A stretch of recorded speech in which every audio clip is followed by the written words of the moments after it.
record yet. Oh no. I'm kidding.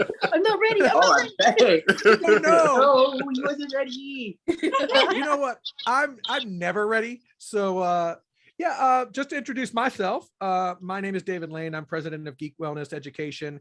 We're a 501c3 mental health and social community nonprofit for the geek community, all the dorks like us that are into anime and horror movies and superheroes and sci-fi and all that good stuff. We are very excited because we will be at Iconicon in person. I will be there with Gary Cohn, the creator of Amethyst and Blue Devil for DC Comics. And we're going to be talking about censorship in comic books, which we're at a library. So what a great place to do that. And I'm really happy that Iconicon has asked us to do a virtual panel leading up to it. We're excited. So I thought, what better way to do it than to talk about cosplay, the good, the bad. I don't see any ugly, but definitely we'll cover the good and the bad. And I wanted to get some unique perspectives, because what we tend to see a lot in when the media portrays cosplay is women that look like models, women that look like models, and so they tend to exclude whether it's people of color, whether it's people with disabilities, whether it's people with different body sizes. We did have someone who was coming that was going to represent the LGBT community. They are held up and might pop in at some point, but otherwise we're going to enjoy that. But to me, as I mentioned before, before we even went live, my background is a lot. I have suffered from generalized anxiety disorder, and a lot of that is the fear of getting out and meeting new people. The fear of being seen. That right over there, my mirror is currently covered up with a blanket. But when I went to a Comic-Con, it was completely different from the way the outside world seems to be. Everybody seemed beautiful in their outfits. Everybody was friends. There didn't seem to be prejudice or any kind of bias. And I was really inspired by that. I'm constantly inspired by that, but I wanted to kind of get the full picture because I'm coming from a place of privilege. I don't have a disability other than my personality. I'm a cis white guy. So I wanted to dig into this a little bit better. So I have a really, really cool panel here. And so let's introduce ourselves. Let's start alphabetically, which I think is with Bunny. Let's introduce ourselves. Each one of you go around and not only tell people who you are, but also your journey, your origin story, let's say, of how you got into cosplay and conventions. Oh, okay. So hello, I'm Bunny. I don't know if we were doing pronouns, but I use they, them. I've been cosplaying for about 5 years now. I started in 2017. And I guess my journey, it took me a lot to get into it because obviously I'm very plus sized. And I've always really liked anime. I've always liked video games and comic books and everything that had to do with like geek culture, just very much like get into it as a kid. So kind of like showing media and seeing media portray skinnier cosplayers or just kind of like very beautiful cosplayers, but not of like very stick thin. It kind of put me off a little bit, and it gave me that narrative of if I don't look like that, then I can't cosplay or enjoy those type of things, so yeah. I'm also a part of the LGBT. So that also has to do a benefactor of that too. So if you need any benefactors of that too, I also am like that. So like, yeah. Cool. And you're on my screen right now. So Captain America, take it away. Hello, everyone. I am Charles Nelson. I don't really go by a cosplay name. I'm just Charles Nelson. I started cosplaying in 2013. So about 9 years now. My first cosplay was a pimp named Slickback from the Boondocks. If any of you guys have ever show or watched that show. Yes, that was my very first cosplay. And I never heard of cosplay before that. I went with a group of friends who really tried to get me out of my shell because at the time I was very, closed off, very selective of who I was open around, just who I am. But then when I got there, it was like going to Disney World for the first time. And I've seen all these people in beautiful outfits. When I tell you, I fell in love when I saw a guy in a Spider-Man cosplay. And mind you, it did look like a Spider-Man cosplay that you would see at Walmart. But the fact that I saw a dude that looked like Spider-Man to me, I geeked out. And I ran to him. And I kid you not, I ran up to him and said, "Oh my gosh, I love your cosplay. Can I please get a picture with you?" And he was so flattering, and he was like shocked. He just said, yes, absolutely. So when that happened, of course, it really made me fall in love with cosplay. And as far as Captain America is concerned, I've always been a fan of Captain America ever since the Marvel Cinematic Universe started, because I fell in love with Steve Rogers' characters, who he was and how he operated, because that's how I operate. Try to be the best person that I can be, knowing that I have my own flaws. I'm not perfect, but I'm still trying to do better. When I decided to cosplay as Captain America, I was nervous because, mind you, I'm not 6'1". I don't have blonde hair or blue eyes. I'm 5'6".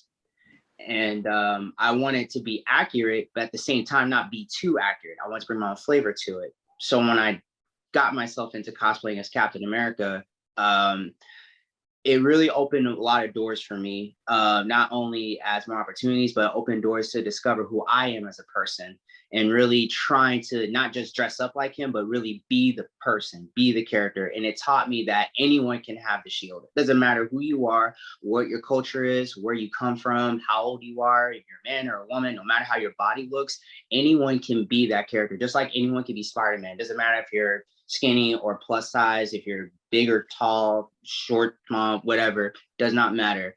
It's all about the spirit.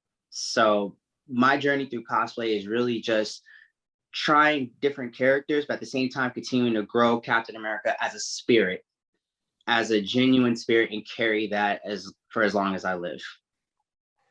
Awesome. And before we get to Colleen, Bunny, I have a question for you. Is there a character that you feel that that speaks to you in a way that Captain America speaks to Charles? I have a few. Sorry. No, go ahead. You're good. Oh, my apologies. I didn't know if it was for both of us or for. Well, actually, you kind of mentioned a little bit about how you want to embody Captain America, Yes. which, who wouldn't? I already have the handsome features, but just for Bunny, is there a character that you feel you aspire to be, and so when you put on that costume, you become? So before. I don't know if anybody, I'm pretty sure everybody knows Steven Universe. So there was a character, her name was Rose Quartz, before like all the toxic mom stuff came out. Yeah. Because it was a lot. It was a whole thing. If you haven't watched it, you're in for a ride. So before, my second cosplay was Rose Quartz, and seeing someone who was on the thicker side, but also like being okay with themselves and being confident in themselves, was like a really big thing for me. It was kind of groundbreaking. And so I made the dress, and I made like her wig and everything. And I put her on, and the amount of people that came up to me and talked to me about like seeing her be portrayed as being thicker, because there was a lot of cosplayers that, like, again, would come out, but they would be a lot skinnier. No hate towards them, they're beautiful. It was kind of like, it kind of made me tear up, because people would come up and say like, you have the same body size as me, and like seeing that portrayed in real life for people is overwhelming for them sometimes.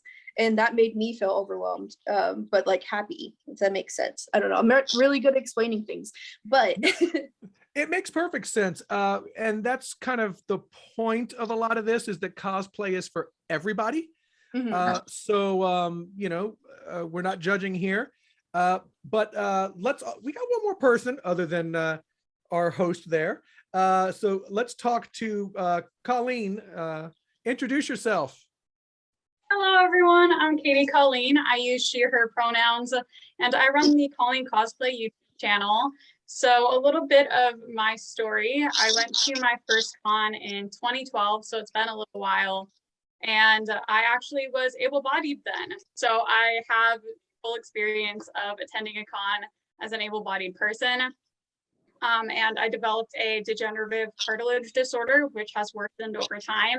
So I kind of went through these different phases of like trying to hide my disability to feel more accepted and to fit in, and then using different mobility aids, kind of getting used to a brace and then forearm crutches. And now I use my wheelchair a lot of the time. So it was a huge journey in self-confidence and acceptance in myself with my disability. So I have seen the cosplay community from both sides. I know what it was like when I was able-bodied, and I know what it's like as a disabled through various different mobility aids. So I'm going to be talking a little bit about my experiences and perspective on that. Just curious, do you feel different, or put it this way, do you feel super powered in costume? Do you know? I mean, is there a strength that comes with being in the costume? I think for everyone, like, yeah, I mean, like, that's kind of why we do it, right? Like, we feel more confident. I think I look kind of nice in this outfit. Like, You look bomb. You look good. You look great. You look absolutely fantastic. Yes. Yeah, so I think that's kind of why a lot of people do it. Being able to see yourself in the characters that you admire is something that a lot of people find joy in. So, as I mentioned, cosplay is for everyone. There's a lot of, we want to be open-minded, or we are open-minded, but I have this thing in my head, and I'm wondering, and I don't mean any disrespect, but actually I kind of do towards maybe the people who are asking it, although I think they're doing it innocently. Charles, do you ever get, you should cosplay Falcon. You should cosplay Blade. You should cosplay Black Panther. Yes. I mean, or for instance, well, I call you Colleen because that's how I know you from That's cosplay. fine. Yeah, Colleen's fine. I mean, and it sounds awful, but I think that maybe people are coming from an innocent place of, oh, you should gender bend Professor Xavier. And it's like, to me, I'm like, well, no, how about she cosplay whoever she wants to cosplay, or they want to cosplay? So can all of you kind of go over some experiences that you've had that kind of maybe people were accidentally biased? I'll say for me, talking as a person of color from my experiences, I've had people tell me when I did announce that I was going to cosplay as Captain America, I had some friends tell me, instead of Captain America, why don't you be Luke Cage? Or I also had somebody said, hey, instead of this, why don't you be that? Or I don't like that you're wearing the Steve Rogers version, be the Falcon version because you'll look more accurate. And I understand they were trying to be helpful, but it does come off as like, okay, why are you, if I made this choice to be this person, this character, how come you're constantly telling me to be this person when I'm not telling you that? Because I know I would never tell anyone to dress up like a character that they generally don't want to. If they ask for suggestions, I'll give them my honest suggestion. And if they take it, they take it. If they don't, they don't. So I don't think some are not trying to be harmful. I think they really are just trying to, give out suggestions. But sometimes there are people who will take the suggestions, and there are also people who will not take the suggestion. And I feel yes, cosplay is for everyone, but I also feel that it's not our place to tell someone who they should be when they don't want to be that. Because in the end, who you choose to cosplay is solely who you, the individual, choose to cosplay. And if you're happy with that, you're happy with that. So that's my take on it. Yeah, and I mean, just to interject, I think Falcon and the Winter Soldier dealt with that a little bit, where someone went, "Hey, it's Black Falcon," Yeah, and yeah, he's like, "No, I'm exactly. Falcon. Uh, I'm just Falcon." Yeah. So yeah, let's move. We can go to Colleen next. Yes, would be the short answer. I actually made like a whole 20-minute YouTube video on like this sort of thing, but I'll keep it short. A lot of people, like, they don't mean harm. They're not trying to be hurtful. I don't think there are many people who would say something like purposely to hurt my feelings. It's like you said, they just don't know.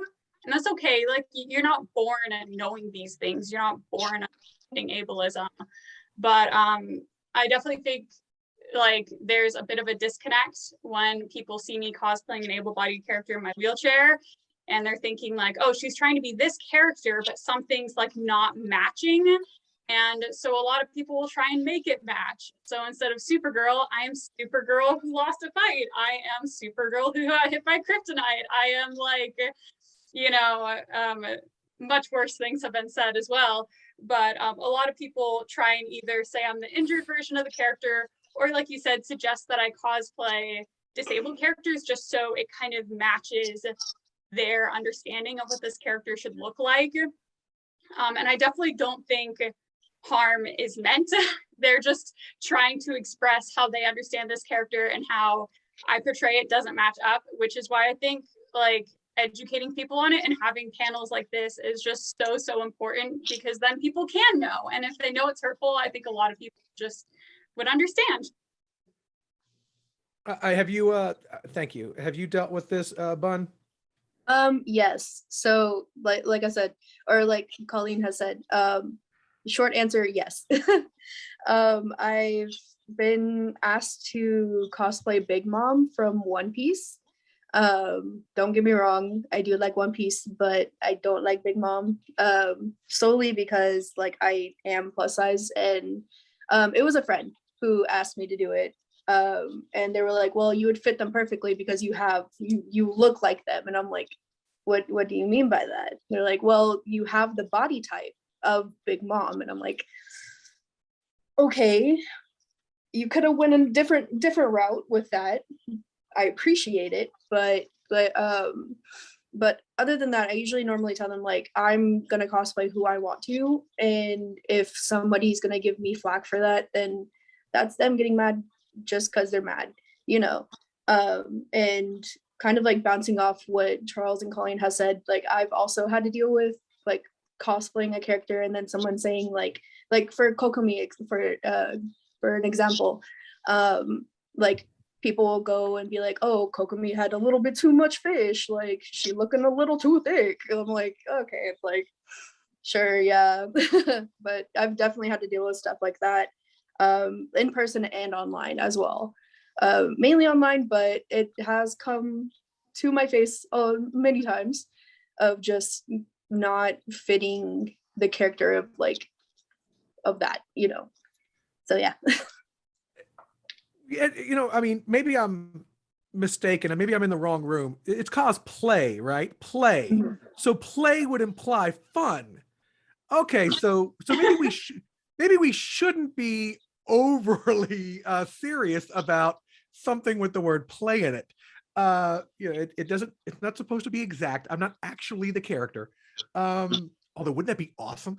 But you guys kind of echoed what I was saying of it being accidental or just coming from a place of privilege and not understanding. We do have a segment of, I say cosplays for everyone. If there's anyone I don't want at my convention, it's the people who have misunderstood the meaning of these characters and have somehow watched the X-Men and thought that we should oppress mutants, who somehow saw, all these stories about the underdog rising up and defeating the bad guys, and somehow their takeaway is, oh no, we should crush the underdog and not give them rights and not appreciate them. Are there any that you're willing to talk of just outright cruel people who probably shouldn't even be, who should probably reread the comics and stuff and understand them a little bit better? Are we talking about people who, or is that more of an, or like they mentioned, is that more of an internet thing rather than an in-person thing? Because maybe people get to be real tough when they're behind a keyboard. That happens in person too. Also happens in person. It does happen in person, but I do feel mainly through the internet that they try to be more bolder, because I think the person who says it behind a keyboard, behind a cell phone, is not bold enough to say it to a person's face. I'm not saying that as in they're intimidated or they're afraid or anything. I just feel that sometimes when they see something that doesn't match what they think, like Miss Callie. Sorry, I got your name wrong. I'm so sorry, Miss Callie. Is it Callie? Is that? You mean Colleen? Colleen, I'm so sorry. No, you're fine. I'm so bad with names on the first day. I'm better with faces, so my apologies. I did You're not. fine. Okay, like Miss Colleen has said, where when they see something with a character and it doesn't match, then they'll try to make it match to fit the character how they see it. So I feel they do that online mainly because they're not thinking what they're going to say. They just outright say it, and then after it is said, then unless that person deletes that comment, then it's out there for the whole internet to see. So as far as in person goes, I haven't experienced it in person at a con, but I have experienced it privately with people that I used to be friends with, when it was like in other areas when it wasn't at a cosplay event, because they saw me do it and they thought, hey, I'm gonna do this guy a favor and I'm gonna tell him this. So it's kind of, for me, I think it's mostly internet, but sometimes, in my opinion, it is sometimes in person. And I didn't mean to get long-winded with that. My apologies. Oh, no. I mean, so for instance, Bunny, is there, have you had people, I think you mentioned it happens to your face, where people say, you flat out don't belong in cosplay or something like that? Yeah. So I think at a few conventions, because I live in Texas, I have been like, I wore Known for being an accepting state, by the way. yeah, I think it's kind of it's irony in I'm itself. very sorry to everyone in Texas. It's kind of okay. So like okay. Texas, I love Texas. It's great, love it. The people are great. But there are some people who are like D-bags.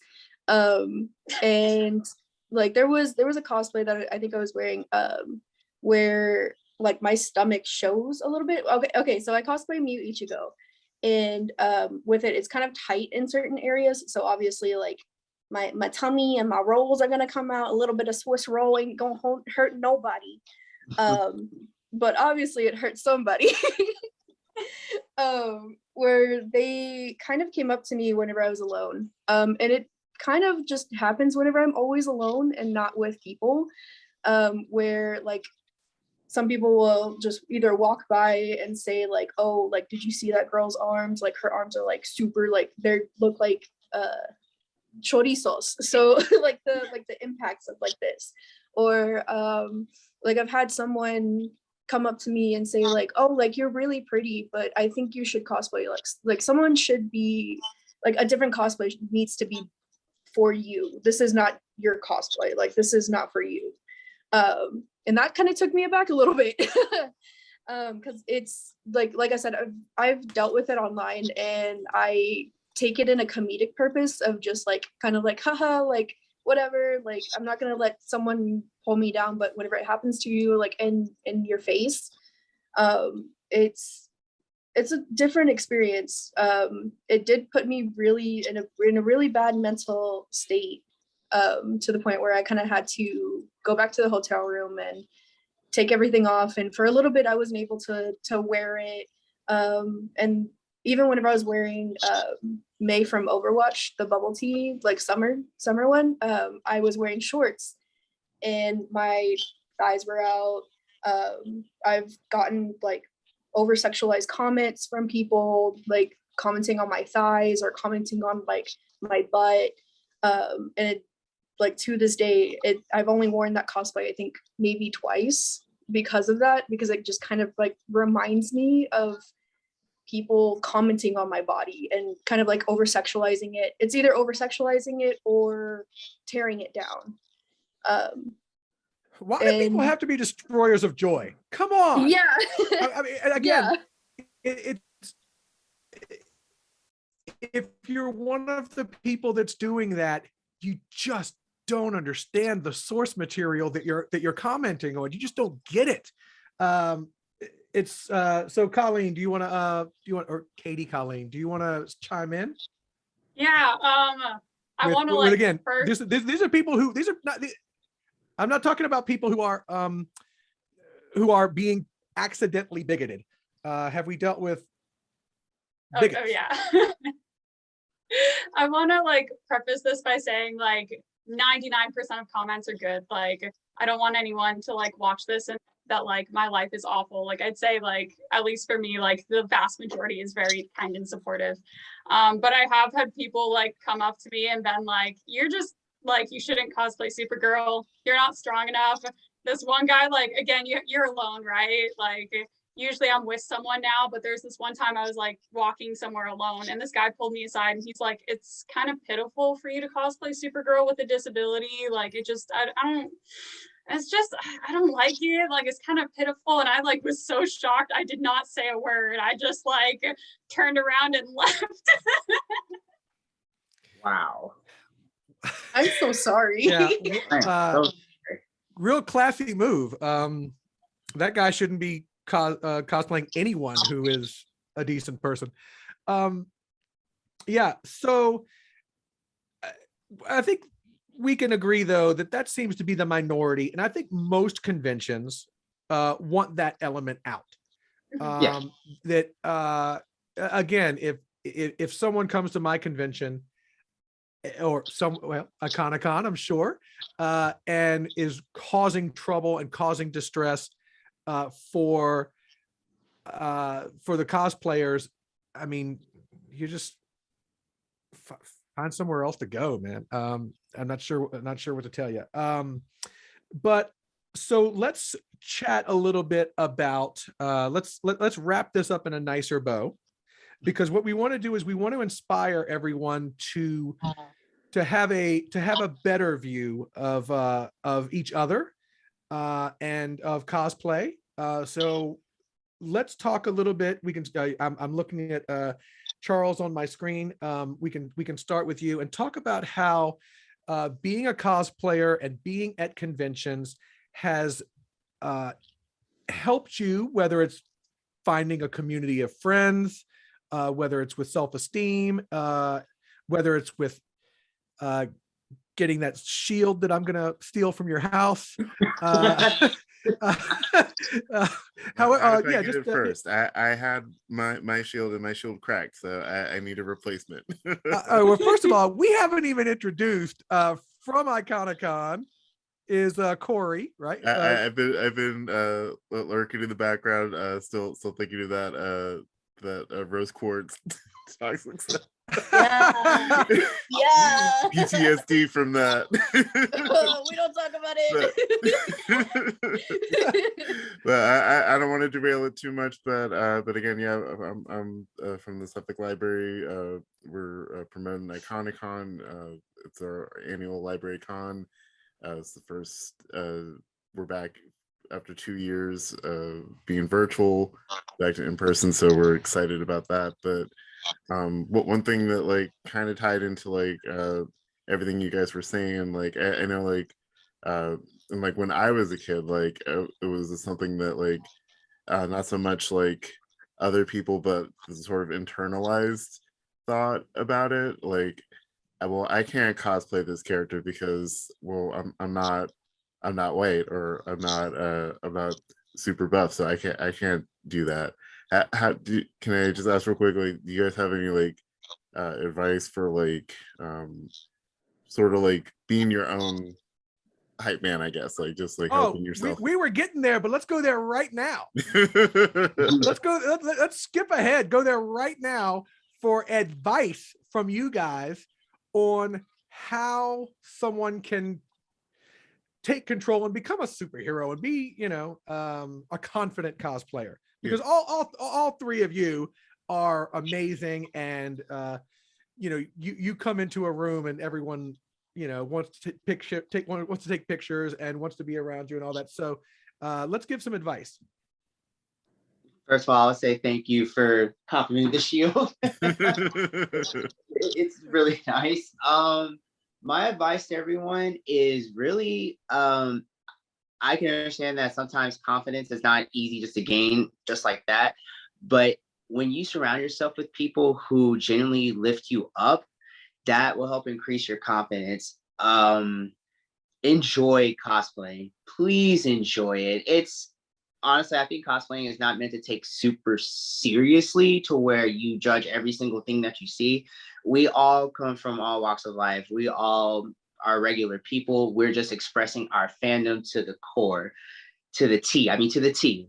We're expressing our fandom to the T. And it is absolutely the best thing that we could all do is just enjoy the character that you are, give love to people that really enjoy seeing your character, and also ask to take pictures of other characters too. Like, spread the love. That's the best thing I can say, is spread the love and continue to help cosplay grow, because cosplay is international now. It's getting bigger, and the only way it can continue to get bigger is if we give love,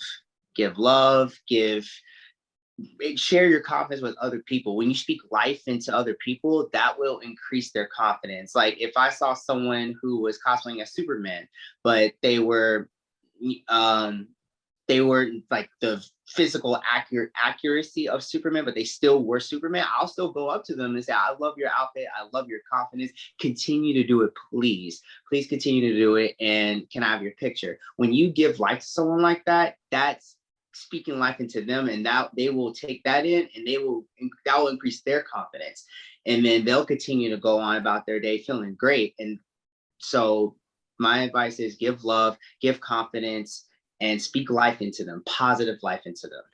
And as you mentioned before, look, it's great when we see, you know, the incredibly outlandish costumes with the, you know, all-star cosplayers. All that stuff is great.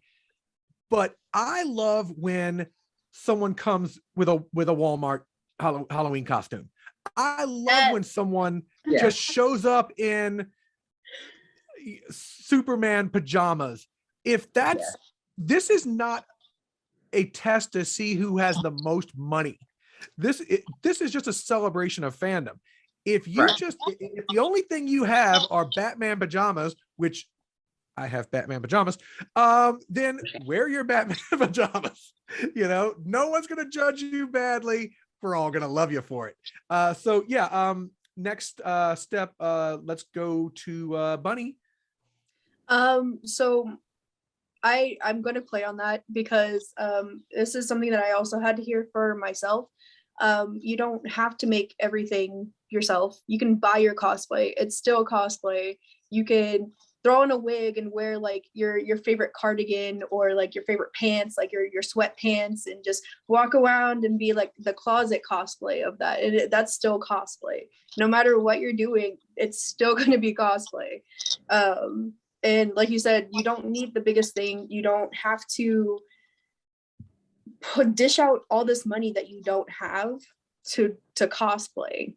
Cosplaying is for fun and should only be for fun, and meeting other people. Like whenever I first started, I still struggle with anxiety.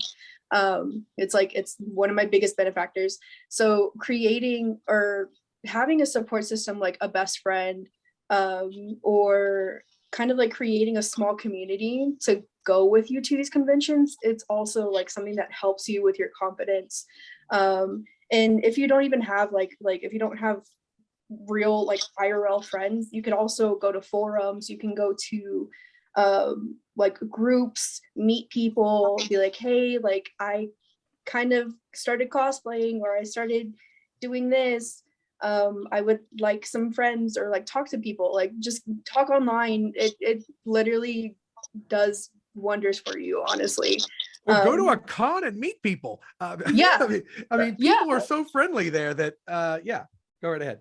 Yeah. So like, and just even like having, like, if you meet someone online, they can go with you to that convention. Because like I said, like whenever I first stepped out in my first cosplay, going to my very first convention, it was nerve-wracking. I literally had to call my friend and it was like, I need you to come to the car because I'm having a really bad anxiety attack. Like, please come and help me.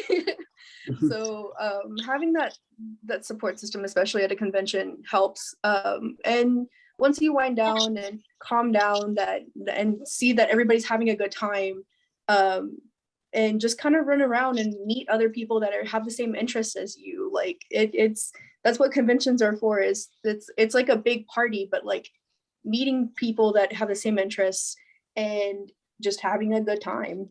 That's literally what a convention is for, is having a good time. Yes. What's up, Katie, Colleen? Well, Advice. wow, you guys And did such a you've good been- job. You've been doing this since when? Huh? You've been doing this since when again? I went to my first con in 2012. Oh, well, that sounds like you have some really good advice then. You're a veteran. Go for it. No pressure. mean, No pressure. You guys did so good. Like Bunny and Charles said so many good things. All I would add is just like, it takes a while. Like, confidence doesn't happen overnight. It took me like literally years. There were years of my life where I hid my mobility aids and I was in pain. And like, if there's any cosplay accuracy that puts you in pain, it is trash. Like, take that accuracy, trash. Like, there is no amount of accuracy to a fictional character that is worth putting yourself through physical pain. And just like, be kind to yourself. Give yourself time. Like, it takes time to learn to love yourself. And as someone who like was able-bodied and went through that like transition, I had to kind of relearn how to love the body I was in. And that takes time. Give yourself time, find people who support you. And when I was first kind of getting started as a disabled cosplayer, I thought I was the only disabled cosplayer. It sounds super silly. It sounds ridiculous, but I was like, oh, I'm all alone. No, there's like a whole community of disabled cosplayers. There are so many people out there, and they're literally just waiting to love you. Like, they're just waiting to love on you and meet you and support you. So there are like so many really fantastic people out there. So just be kind to yourself, give yourself time, and accuracy that makes you feel sad is trash. That's Period. Period. Yes. Point blank. And we love all of y'all.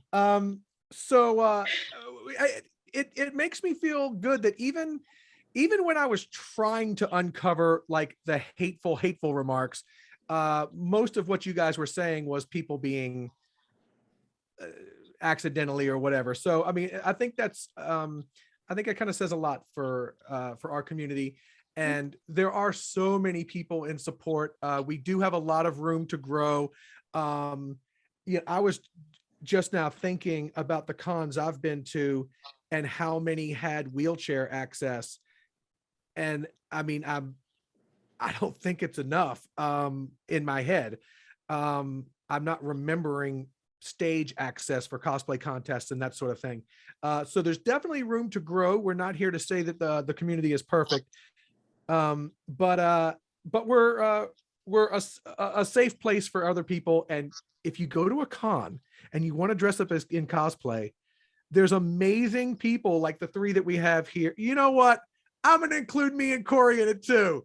There's amazing people like the five of us that can't wait to be your friend and be a part of that with you. What I really want is for everyone to go around, tell us your social media, and then we'll call this we'll call it a day. Tell us how people can follow you and all that good stuff. And let's start with Bunny's on my screen. So start with Bunny. Okay, I was like, I don't know who's gonna start first. Okay, so you can follow me on Instagram at Bambi with 3 eyes, Bunny with 1 eye. You can also follow me on TikTok as well. And I also do have a Twitter, but those are for not children. That's not for children. So yes. I will say that Twitter is for no one. It's a cesspool. Yeah. but that's my personal opinion aside. But Colleen, where can people find you? I'm on Instagram as Colleen_cosplay, and I'm on YouTube as Colleen Cosplay. Awesome. Captain America. All right. I'm on Instagram as the Champ Charles 212, and also I'm on TikTok, the same name at the Champ Charles 212, and that is exactly where you will find me, on both of those places. And are you the champ because you also cosplay John Cena? Okay, no. The champ is here. Thank you. It had a little bit, but it was really just it was one of those things when I first made my Instagram back in 2017 when Hurricane Harvey hit Houston, and I was taking a break from Facebook at the time, so I was trying to come up with put my name, my actual name, Charles Nelson. But every time I put my name, it kept saying someone had that name, and I'm like, how many Charles Nelsons exist in this world? So I just said, let me. I was just playing around with the name, and then it got accepted, and I was like, okay, it just kind of got stuck that way, and then it just grew over time. So. That's a lot of words to say. I really like John Cena. Hey, I'm not gonna lie. I'm not gonna lie. I'm a big John Cena fan. I'm not gonna lie. Hey, you know what? After Peacemaker, we're all John Cena fans. Okay. Yes. That is going on my list, by the way. Peacemaker will be on my list. Oh, it's so good. It's so good. Oh, yes, okay. So yeah, and absolutely. Thanks to Corey as well.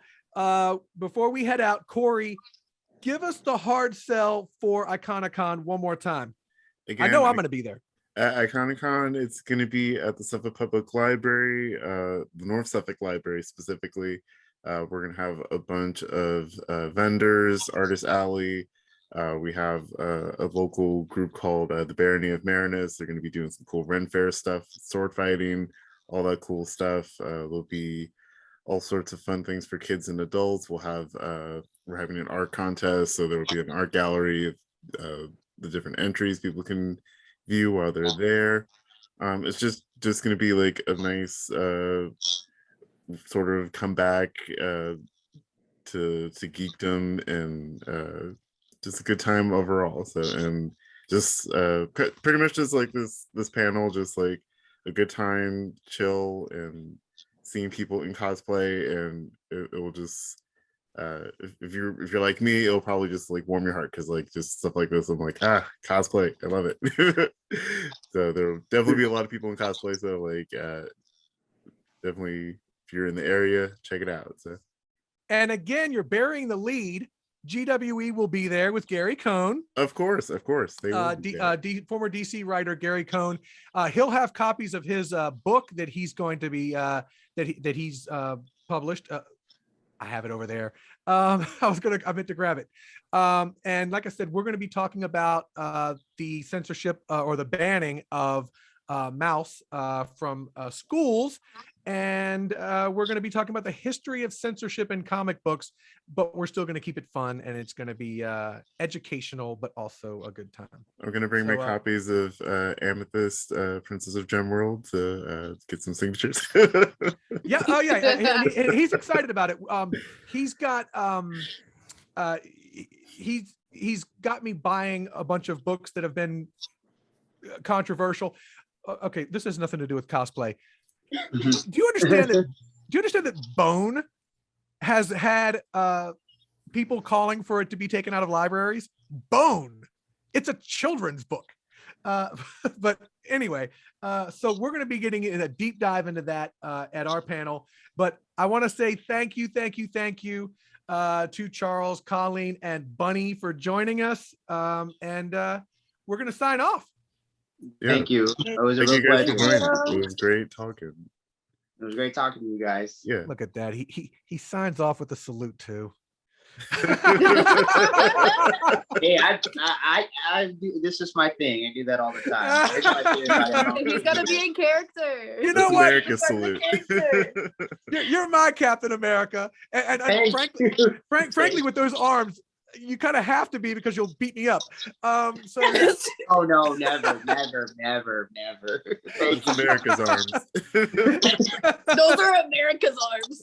yeah. Yes. Thank you. But and for the record, please use the America's arms from now on. I love that. I actually will. Please do. All right. So yeah.